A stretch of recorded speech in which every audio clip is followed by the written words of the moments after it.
Yo, this is Damon, aka Dr. Blocks, and if you want to see how I made this awesome MILS plate, stay tuned.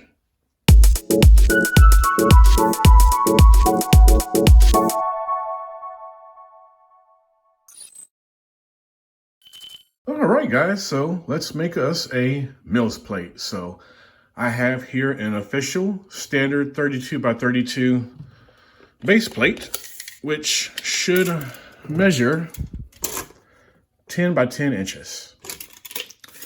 And as you see, I decided to go with the white. I mean, hey, I just wanted to be different from everyone else who was picking the classic green. Plus, I wanted to create like a polar camo effect with the black on white. And I do prefer the black bricks. I just like the way they shine. I mean, look how glossy they are. I like that. Now, real quick, I just got into the Lego world myself last month, literally in September. So I did some crash courses online, and I am ready to take on the challenge of building my very own MILS plate. And for those of you that don't know, MILS stands for Modular Integrated Landscaping System. And they really have three purposes. So number one, for example, let's say you were to build a restaurant on here. Well, as is, the base plate is very weak. Now, if you were to reinforce this platform, you will be able to move the restaurant around easily without the building becoming loose or falling apart. A second thing is, you see a lot of people with these amazing Lego cities on YouTube. Well, some people like to run light posts through the town, and you can run the wiring through the middle of the MILS plate, just like in real life when you're, burying the cables underground so it's out of sight. The third thing, you can use these little Technic bricks to sandwich in between your MILS plates to more easily and securely fasten them together using these little friction pins. And you know what? Perhaps a fourth use of MILS plates is I believe they make it easier when raising or lowering the landscaping in your Lego town, such as, running roads or railways through there and having driveways leading up to buildings, to parking lots, stuff like that. All right, let's do this. So we're going to start off with 4 2x2 little bricks, and I'm just going to place one in each corner, just like that. Now let's bring in 8 Technic bricks that are 1x4 each, and I'm going to place a pair in each corner, just like so. So now let's do the same thing to each of the other 3 sides.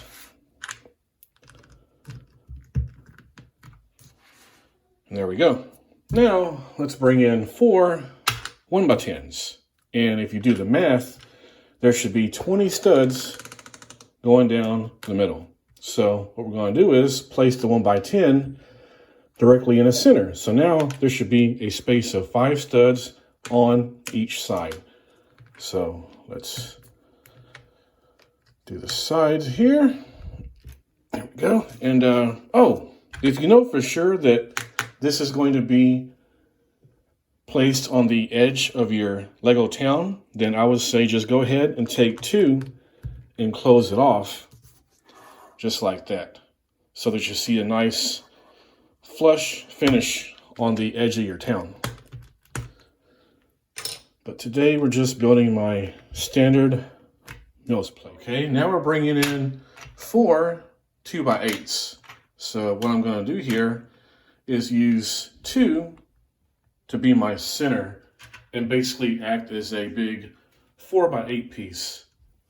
Now, let me just line it up and make sure it's in the right spot. Wow, it looks like I got it on the first try. So, all right, that's what I'm trying to do here. As you see, I'm using these 16x16 pieces, and they are now reinforced in the corners as well as the center. As for the other two 2x8s, I'm going to come down the middle. Let's go 3 from the top piece and 3 from the bottom piece. All right, and lastly, we're bringing in 6 2x4s. So first I want to come from the left side, 3 studs off. And then from the right side, 3 studs off. And have it just line up right in the center of your 4x8 piece. So now what we got going on, like I said, our 16x16 is secure in the corners, in the center, and now where they connect, here and here on this side. So the only thing left is we need to reinforce the center. So let's take another 2x4 and let's do, 3 from the side and 4 down.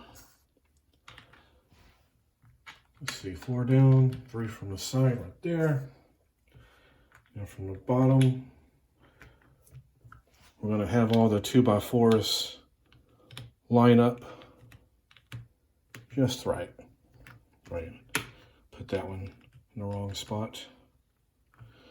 All right, so 3, 3, 3, 4, and 4 at the bottom. So there we go. So here is my take on the MILS plate. And if I haven't mentioned already, I am new to the world of Lego. I literally got into stuff last month in September. Went online, did some crash courses, trying to learn as much as I can. And being a rookie, this is my take on a MILS plate. So I like it. I think I did a good job. Like I said, I was going for kind of a polar camo effect. It kind of looks like a QR code to me, or the logo of some company. I think it looks really cool, actually.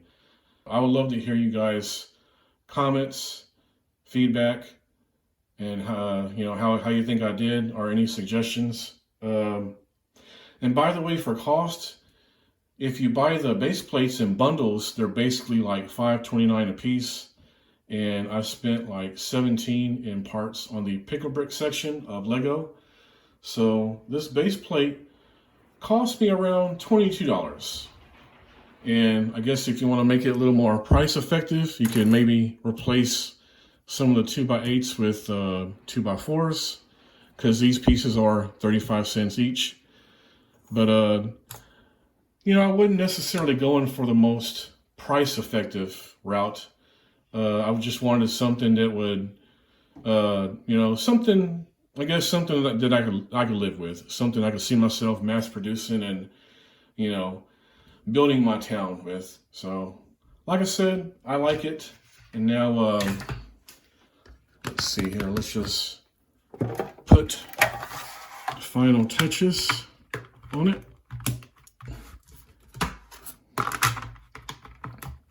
All right, I just went through and smashed all these plates down flush, and it is extremely sturdy. Look at that.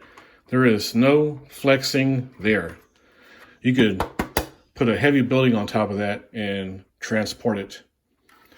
And with these little friction pegs, you can just connect to other MILS plates and have your town stay together more securely.